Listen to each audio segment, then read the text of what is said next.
मराठी भाषेला अभिजात दर्जा प्राप्त झाला। या निर्णयाचे मराठी साहित्य रसिकांकडून उत्स्फूर्त स्वागत करण्यात येत आहे। या संदर्भात विश्वकर्मा कॉलेज ठाणेच्या ग्रंथपाल आणि मराठी भाषेच्या अभ्यासक डॉक्टर प्रीतम मरळ म्हणाल्या की महाराष्ट्राच्या सर्व नागरिकांना खूप साऱ्या शुभेच्छा।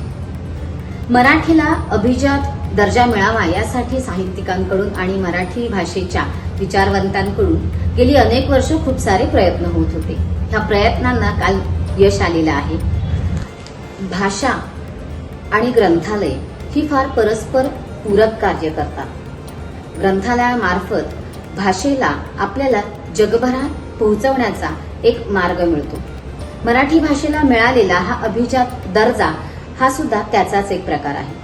या अभिजात दर्जामुळे मराठी भाषा ही जगाच्या कानाकोपऱ्यात पोहोचवण्यासाठी आपल्याला मराठी माणसाला नक्कीच यश येणार आहे। यासाठी सरकार दरबारी मिळणारा जो निधी आहे त्याच्यातून अनेक संशोधन केंद्र उभारली जाणार आहेत। या संशोधन केंद्रातून विविध माध्यमांद्वारे संशोधकांना निधी उपलब्ध करून दिला जाणार आहे, ज्याच्यातून भाषेच्या विकासासाठी खूप सारे प्रयत्न केले जाणार आहेत आणि हे साऱ्या गोष्टी ह्या काल झालेल्या निर्णयामुळे नक्कीच शक्य होणार आहे। तेव्हा मित्रांनो, आपण प्रत्येक मराठी माणसाने अभिमान बाळगावा अशी ही गोष्ट मराठी भाषेला मिळालेला अभिजात दर्जा।